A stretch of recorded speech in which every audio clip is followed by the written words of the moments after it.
Menangislah dia, apalagi bisanya kalau bukan hanya menangis. Ya, terus saja kamu berbuat kasar sama dia, supaya dia gak betah dan memilih pergi dari sini. Dengan begitu, kita tidak perlu lagi berbohong untuk menutupi tentang dia kepada Melody. Aku masih diam di ambang pintu kamarku, mendengarkan Mama Tuti yang sedang berbicara lewat sambungan telepon. Dia tidak menyadari keberadaanku, karena Mama tengah duduk di dekat ranjang Raka dengan membelakangi pintu.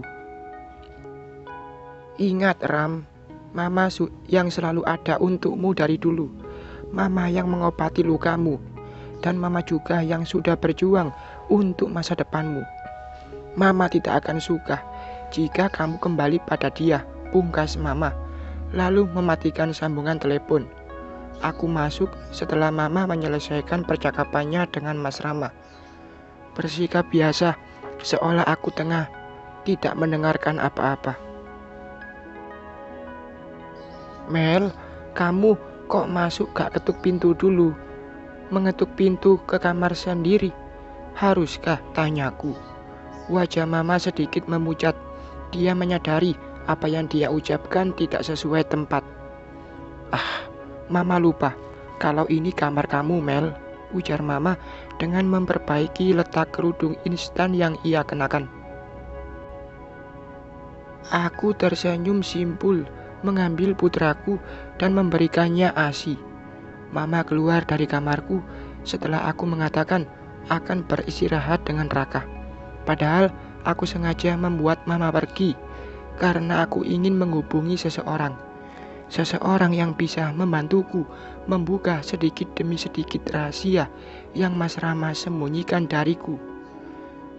Setelah memandikan bayiku dan menidurkannya, aku mengambil ponsel dan menghubungi teman lamaku.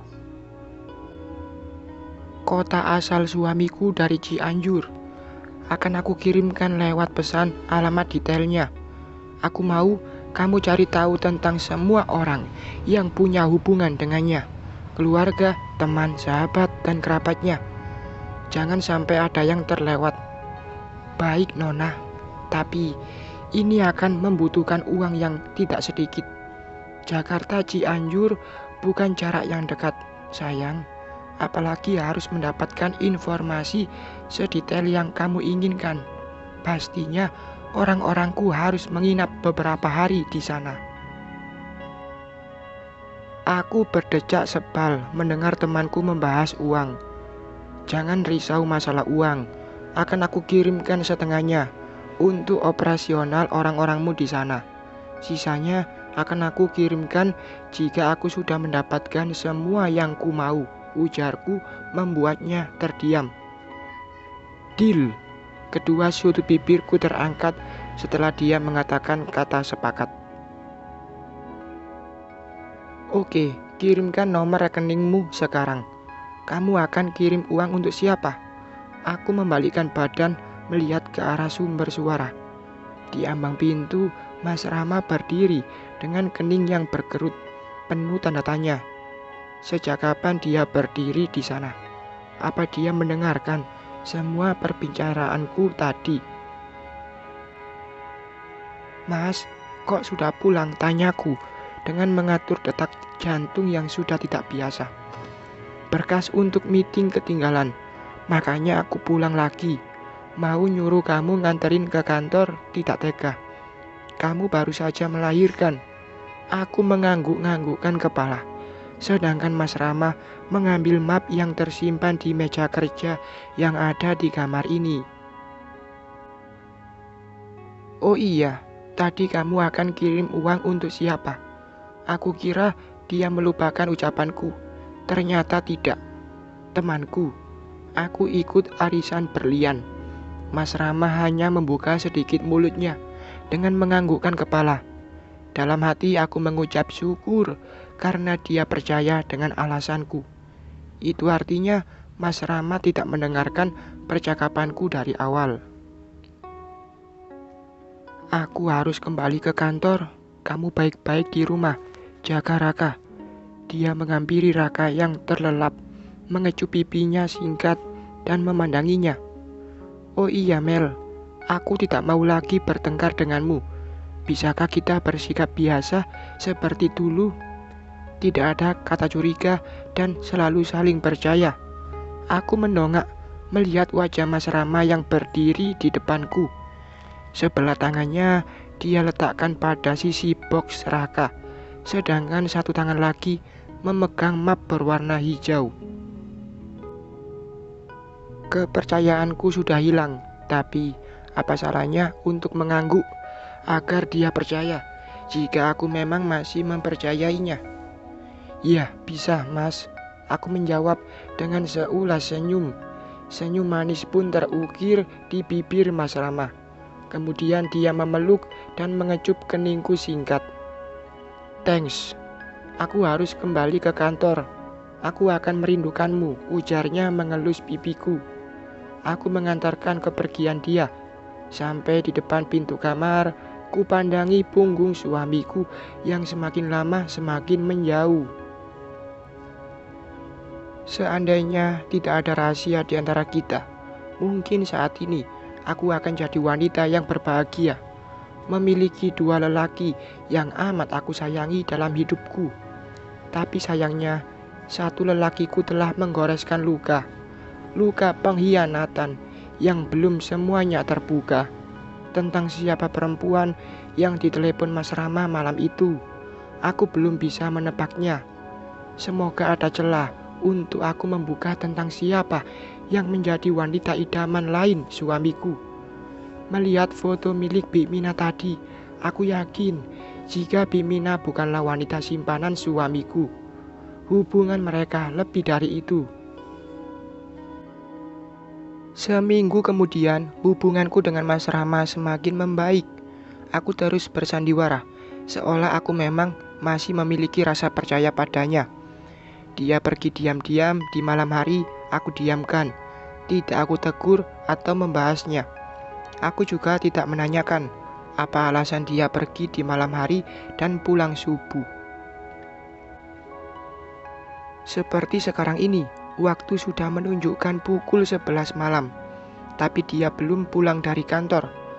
Alasan klasik yang ia pakai adalah lembur.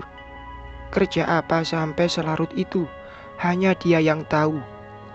Ceklek, pintu kamar terbuka. Aku yang masih terjaga bisa melihat kedatangan suamiku yang pulang dengan wajah segarnya. Hebat, pulang kerja, rambut gelimis, tubuh bau wangi seperti orang habis mandi.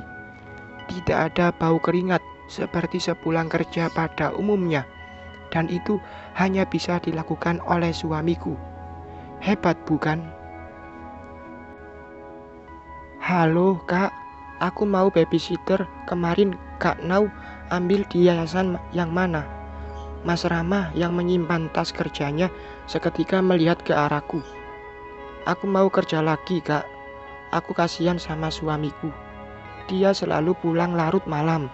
Dia sangat kelelahan. Makanya aku mau ke kantor lagi biar pekerjaan Mas Rama sedikit berkurang. Kasihan juga sama karyawan yang lain. Masa tengah malam baru pulang kerja, terus besoknya kerja lagi. Bisa kulihat dari ekor mata jika Mas Rama tengah memperhatikan aku yang sedang berpura-pura menghubungi Kak Naura. Wajahnya tidak suka mendengar aku akan kembali ke kantor. Pastilah dia tidak suka, karena dia tidak akan sebebas sekarang. Berangkat pagi, pulang malam. Bukan kerja di kantor, tapi di tempat lain. Selama aku yang pegang, tidak pernah tuh lembur sampai larut malam.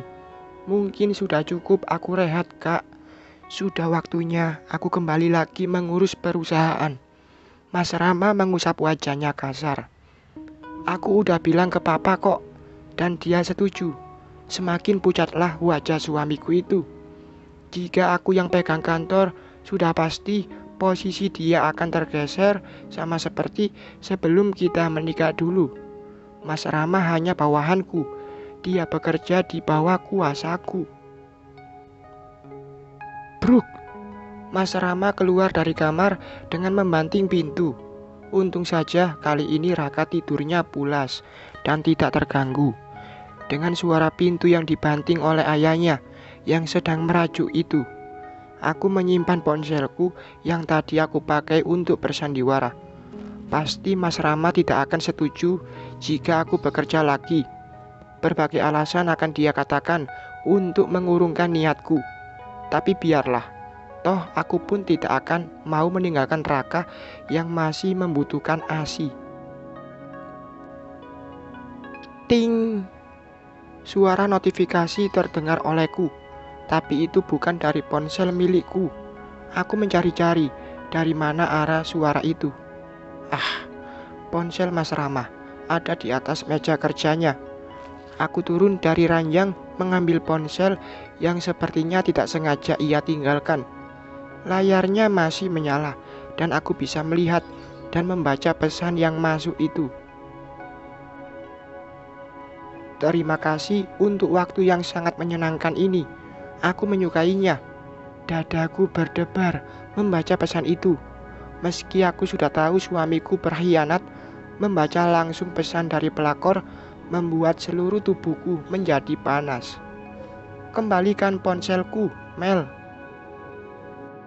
Bersambung.